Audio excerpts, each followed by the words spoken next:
할렐루야, 고난주간 진행되는 월요일 아침입니다. 오늘도 주님의 말씀으로 함께 우리 묵상하는 시간 되기를 원합니다. 오늘 본문은 마가복음 11장 13절에서 14절까지의 말씀입니다. 멀리서 잎사귀 있는 한 무화과 나무를 보시고 혹 그 나무에 무엇이 있을까 하여 가셨더니 가서 보신즉 잎사귀 외에 아무것도 없더라. 이는 무화과의 때가 아님이라. 예수께서 나무에게 말씀하여 이르시되 이제부터 영원토록 사람이 네게서 열매를 따먹지 못하리라 하시니 제자들이 이를 듣더라. 아멘. 예수님께서 예루살렘에 입성을 하셨습니다. 그 입성은 정말 대단한 축제였습니다. 화려했고 또 웅장했고 수많은 사람들의 가슴을 뛰게 만드는 그런 입성이셨습니다. 그러나 정작 예수님은 그 예루살렘 성전에 들어가 환호를 받고 그 환호의 목소리를 뒤로 하여 예루살렘 성을 빠져나오신 뒤에 예루살렘 성을 바라보시면서 눈물 흘리시며 우셨다라고 누가복음은 기록을 합니다. 왜냐하면 거기는 더 이상 하나님이 거하시는 곳이 아니었기 때문입니다. 그 이후로 예수님은 베다니로 내려가셨고 거기서 하루를 지나신 뒤에 월요일 아침 다시 예루살렘으로 들어가십니다. 예루살렘 들어가실 때 예수님께서 길가에 있는 무화과 나무를 보게 되시고 거기에 혹 무화과를 좀 먹을 수 있을까 하고 다가가셨습니다. 아마도 베다니에서 아침을 드시지 못한 이유이겠지요. 그래서 거기서 무화과의 열매를 구하는데 성경에 보면 열매가 없었다고 기록을 하고 있고요. 더군다나 열매가 없는 이유가 아직 열매가 맺히는 철이 아니었다라고 기록을 합니다. 열매가 맺혀지지 않는 그 시기에 예수님께서 무화과 나무 있는 곳에 가서 그 나무가 열매가 없는 것 때문에 책망을 하셨다. 늘 보아도 조금 우리에게 뭐지? 라고 고개를 갸우뚱거리게 만드는 예수님의 행위이십니다. 일반적으로 이스라엘 땅 안에서는 무화과 나무의 열매를 3번 수확을 한다고 합니다. 6월, 그리고 8월, 그리고 12월 이렇게 3번 무화과 나무의 열매를 수확을 합니다. 그런데 지금 예수님께서 무화과 나무의 곁에 서서 열매를 먹고자 했던 그 시기는 4월, 3월에서 4월이 넘어가는 시점입니다. 아직 열매가 거두어질 수 있는 시기가 아닌 거지요. 그럼에도 불구하고 거기서 열매를 얻고자 함은 6월에 첫 열매를 수확하기 이전에 3, 4월 경에 정말 자그만한 수확하여 판매할 수도 없을 만큼 정말 자그마한 기껏해야 한 100원짜리 동전 정도 크기 되어지는 그런 자그마한 열매들이 이렇게 맺혀지게 된다라고 합니다. 이 열매가 맺혀지는 것을 가지고 지나가는 나그네들이 이 열매를 먹게 되는데 이때의 열매가 타크쉬라고 하는 열매라고 합니다. 타크쉬, 이때의 열매를 타크쉬라고 한답니다. 이 열매는 이 나무의 주인도 그 열매를 따먹지 않습니다. 먹을 만한 것이 못 되거든요. 먹을 만한 당도도 없고 크기도 안 되고 먹어봐야 배불리지도 않고 다만 길을 오가는 나그네들이 목을 축일 수 있는 정도로서 배려하는 마음으로 그 아주 자그마한 열매는 남겨둔답니다. 그리고 그때에 열려지는 그 타크시, 그 자그마한 열매의 수를 통해서 올해는 풍작이겠구나 또는 흉작이겠구나 라고 하는 것들이 가늠이 된다고 하는 겁니다. 다시 말해 예수님께서 이제 찾아가 열매를 구하실 때 이 타크시 열매를 이제 예수님께서 얻고자 하심인데 충분히 그 열매가 있을 것 같은, 그러니까 상품성이 있고 사람들이 즐겨 찾는 달콤한 무화과는 아니라 하더라도 그냥 볼품없고 일정 시간이 지나가면 툭 떨어져서 다 없어져 버리는 그런 열매 타크시 정도라도 먹으려고 다가가셨는데, 또 나무가 나뭇잎이 무성하였다라고 성경이 기록을 하니 충분히 있을 것 같은데 그 열매가 없는 거지요. 그래서 예수님은 그 나무를 저주하시는 모습을 우리가 보게 됩니다.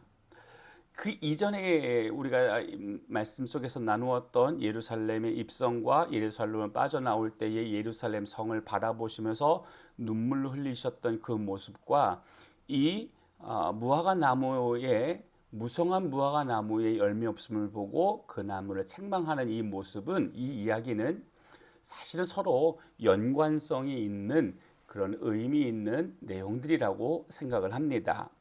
예수님께서는 지금 이 무화과 나무에게 이렇게 말씀하시는 거지요. 무엇이 있는 것처럼 보이는데 너는 왜 없니? 라고 하는 질문입니다. 무엇이 있는 것처럼 보이는데 왜 너에게는 그것이 없니? 여러분, 이 문장을 깊게 한번 여러분 묵상해 보실 수 있었으면 좋겠습니다. 무엇이 있는데 왜 너는 아무것도 없니? 무엇이 있는 것처럼 보여지는 그 상징으로 무화과 나무를 말씀하시지만, 실상 예수님의 마음 안에 지금 자리 잡혀져 있는 무엇이 있는 것처럼 과대 포장되어져 있는 그 대상이 누구냐면 바로 예루살렘 성전이었습니다. 무엇이 있는 것처럼 도구는 무엇이 있는 것처럼 만들어진 도구는 바로 성전이었습니다. 성전은 많은 사람들을 미혹하고 있었습니다. 멋지다, 아름답다, 화려하다. 왜냐하면 이 성전은 정말 무엇이 있을 것처럼 멋있어 보였거든요. 이 성전은 바로 헤롯의 성전입니다. 우리가 익히 알고 있는 대로 이스라엘의 역사 가운데 한 왕으로서 이스라엘 다스렸던 이 헤롯, 그러나 그는 실질적으로 유대인이 아닌 사람이었습니다. 에돔 족속이었던 헤롯이 로마의 힘을 뒤에 업고 이스라엘의 왕이 된 거죠. 때문에 많은 이스라엘 백성들은 이 헤롯을 왕으로 인정하지 않았습니다. 어쩔 수 없이 로마의 힘을 업었기 때문에 그 앞에서는 뭐 나름대로 굴복당하고 복종하는 그런 모습을 보이지만 실상 왕으로는 그를 인정하지 않습니다. 그래서 헤롯이 이스라엘 백성들의 마음을 빼앗기 위해 만든 성전이 바로 헤롯 성전입니다. 이 헤롯 성전, 이 예루살렘 성전은 얼마나 멋있었냐면 성전에 깔려 있는 대리석 하나가 평균적인 높이가 평균 90에서 120cm 정도 되는 그런 크고 아름답고 멋들어진 자재들을 모아서 성전을 세워 나갔죠. 그리고 이스라엘 백성들에게 선언합니다. 오늘 여기가 하나님께 예배하는 성전이다. 이게 우리의 성전이다 이야기합니다. 그런데 실상 이 성전은 어떻게 변모해 갑니까? 예수님께서 그 안에 들어가 성전 안에서 물건 파는 자들의 상을 뒤엎을 만큼 오늘 거기에는 하나님의 어떤 영광도 존재하지 않습니다. 하나님을 존귀히 여기는 사람들의 마음도 있지 않습니다. 하나님의 은혜를 구하는 간절한 기도도 그곳에 있지 않습니다. 단지 무엇이 있는 것처럼 보여지는 화려함만 존재합니다.